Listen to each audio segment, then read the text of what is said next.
Я слышал, как они друг друга разговаривали, что надо в День знания 1 сентября сделать теракт. Они на этот теракт хотели отправить железнодорожный вокзал Махмада, у которого был поезд шахида. Эксклюзивные кадры ФСБ. Признательные показания дает пособник членов бандгруппы Аслана Битюкаева. В преддверии 1 сентября спящая ячейка планировала крупный теракт в Ингушетии. Задержанный рассказывает, как он оказывал бандгруппе пособничество, покупал продукты питания и услышал о готовящемся взрыве. Я видел у них какое-то ведро. Я также слышал, что они хотят отдать это ведро Махмаду, чтобы он подложил ее где-то. Точно я не знаю. Потом, после этих разговоров, когда я уходил домой, мне Абдулла дал какой-то пакет. Я сказал, что это такое.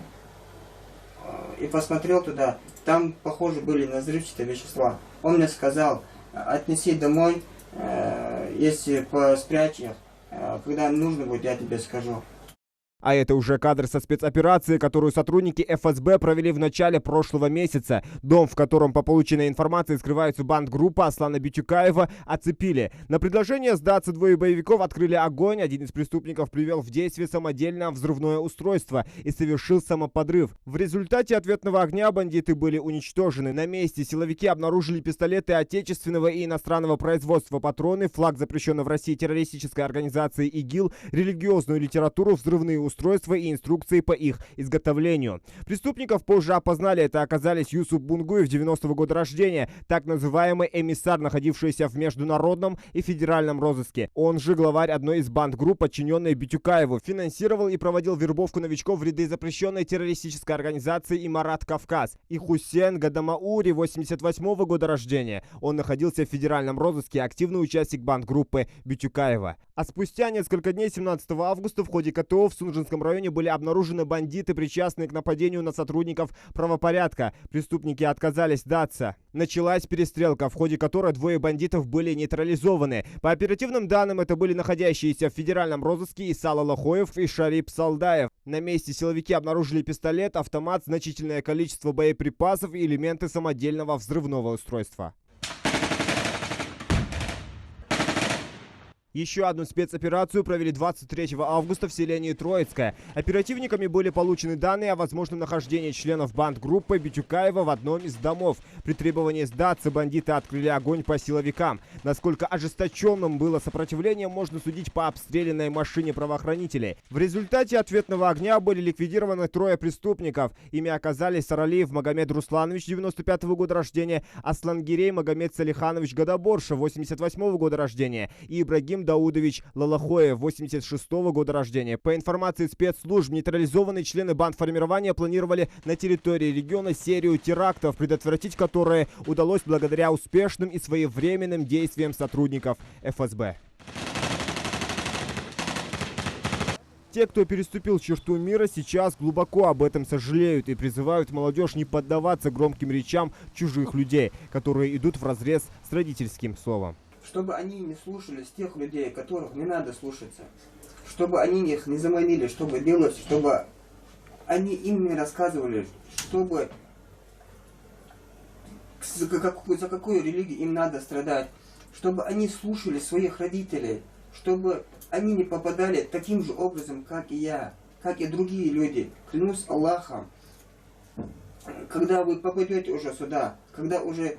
Потом вы уже, когда проснетесь, это уже поздно будет. Когда уже здесь вы попадете, 10 лет вам дадут, 20 лет вам дадут, 25, и по жизни здесь 40 давали людям. Клянусь Аллахом, потом жалеть будете. Потом, как ваши матеря там будут, ваши жены, ваши дети, ваши сестры, о них переживайте. Клянусь Аллахом, ни один эмир, ни один муджахид, который себя сейчас считает, вам не принесут ни один рубль. Ваши матери не помогут. К чему приводит такое непослушание, мы знаем слишком хорошо. Ингушетию не раз сотрясали взрывы и выстрелы. Все мы помним ночь на 22 июня 2004 года, когда преступная группировка захватила Назрановский пост ДПС и прилегающий участок дороги. От рук бандитов тогда погибло около 80 человек. Более сотни были ранены. Группа вооруженных людей буквально оккупировала город. Под обстрел тогда попали и мирные жители. Через несколько лет после тех трагических событий на скамье подсудимых оказались 11 участников нападения на Назрань. Большинство получили сроки от 11 до 15 лет, а их сообщник Ильяс Ганиев проведет остаток жизни в колонии строгого режима. Остальные преступники также не остались безнаказанными. В 2006 году Шамиль Басаев, банда которого и расстреливала всех на своем пути, планируя еще один теракт, направлялся в Назрань. Неподалеку от села Экажево в ходе спецоперации бандит был уничтожен. Тяжелый рок вернулся к нему бумерангом именно там, где он пролил кровь нескольких десятков ингушей. От рук бандитов тогда в Ингушетии погиб исполняющий обязанности министра внутренних дел Ингушетии Абубукар Костоев. У него остались жена и 5 детей. 15 пуль лишили жизни полковника ФСБ Алихана Калиматова, обстрелянного неизвестными. Дома его ждали супруга и сын. По дороге на работу были обстреляны секретарь Совбеза Ингушетии Ахмед Катиев и его водитель. Все эти люди удостоены звания Героя Российской Федерации. 17 августа 2009 года всю страну потрясла еще одна террористическая акция. Около 9 часов утра во дворе городского отдела внутренних дел террористы-смертники на «Газели», протаранив ворота, привели в действие взрывчатку. В этот день погибли 25 человек и 136 получили ранения. Погибших могло быть больше, но благодаря тому, что капитан Руслан Нальгиев выиграл время перестрелкой, его сослуживцы смогли занять более выгодные позиции для обороны. Среди погибших были мои друзья, мои коллеги, которым я верил, доверял, которым я мог пойти куда угодно, зная, что эти люди рядом со мной. Позже, 2 марта 2010 года, в ходе спецоперации в Экажево сотрудниками ФСБ были уничтожены 6 членов незаконных вооруженных формирований, в том числе и Саид Бурятский, организатор того теракта. Спустя 3 года в Сагапши произошел взрыв во время похоронной процессии, на которую собрались родные, близкие и коллеги погибшего накануне от рук боевиков сотрудника полиции. В результате этого теракта погибло 7 человек, еще 15 получили ранения. Я вообще представления не имел, что это такое. Потом, когда уже более-менее пришел в себя, понял, что это там очень мощный взрыв был. Люди стояли на намазе, на них мясо живое падало, люди падали в обморок.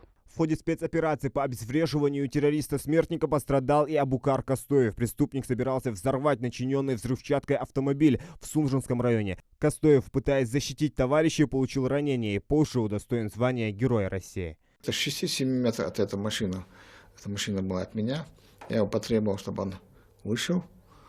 Он не стал, конечно, уходить из машины. И произвел подрыв автомашины, сидя за рулем. Основная волна пошла не в то направление, где мы находились, а в другую сторону. Если бы она пошла в нашу сторону, то, наверное, нечего было нас собрать вместе с автомашинами. Еще один теракт произошел осенним вечером 2017 года. Ингушетия после долгого затишья снова содрогнулась. На часах 17:30 пост ДПС на федеральной трассе Кавказ в районе селения Яндри. Группа молодых людей врывается на территорию поста. Началась перестрелка. Один из нападавших, 27-летний Магомед Мурзабеков, был убит на месте. Его подельник привел в действие взрывное устройство, мощность которого составила 8 килограммов в тротиловом эквиваленте. Установить личность смертника удалось лишь после генетической экспертизы. Им оказался житель Карабулака, 21-летний Ислам Куштов. Тогда погиб один из сотрудников и пострадало 6 полицейских. В Назранском муниципальном районе, если брать за последние 3 года, количество террористических актов у нас идет на снижение. Почему? Потому что в 2015-2016 году у нас было большее количество зарегистрированных на территории и террористических актов, и режима ведения КТО, и изъятия также оружия и боеприпасов. Еще одно чудовищное нападение произошло 31 декабря 2019 на въездном посту ГИБДД в Магасе. На кадрах с камер видеонаблюдения стационарного поста отчетливо видно, как белая Гранта на большой скорости просто сбивает сотрудника ДПС с ног. После наезда преступники нападают с ножами на одного из полицейских, который находится в служебной машине. В результате от полученных травм он скончался. Терроризм – одна из самых опасных и масштабных угроз человечества. Идейные боевики и фанатики-смертники не просто убивают и калечат в своем стремлении заполучить власть, они устраивают общественный резонанс любыми путями, пытаясь воздействовать на психологическое состояние людей. В Священных Писаниях говорится: «Ман каталя му'минан мутаамидан фаджазауху джаханнам». Тот, кто убьет невинного человека, то Всевышний Аллах своей карой будет огненная гиена для этого человека. Также наш пророк, саллаллаху алейхи вассалям, сказал: «Аль-муслиму аль-муслима харамун димауху ва малуху ва ирзуху».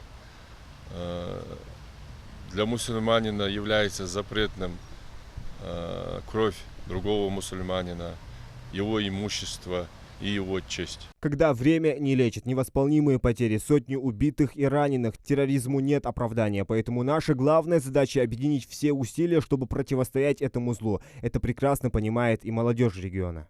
Духа деширай спорта хама низат вогити хама илиз гяцэ ханяч духовый должда во нислуда сенагасен вой именно деширай нислу в первую очередь спорта нислу деширай нислу терроризм хама она дахдиздат свой цоарна хамришит хаждиздат свой, потому что цигровой пойт бабать. Для того, чтобы экстремизм не получил свое развитие, его необходимо пресекать на корню. И я, как молодой человек, могу сказать, что здесь, безусловно, благоприятное влияние окажет, например, строительство и досуговых каких-то учреждений, формирование каких-то общественных организаций, которые будут призваны делать что-то доброе.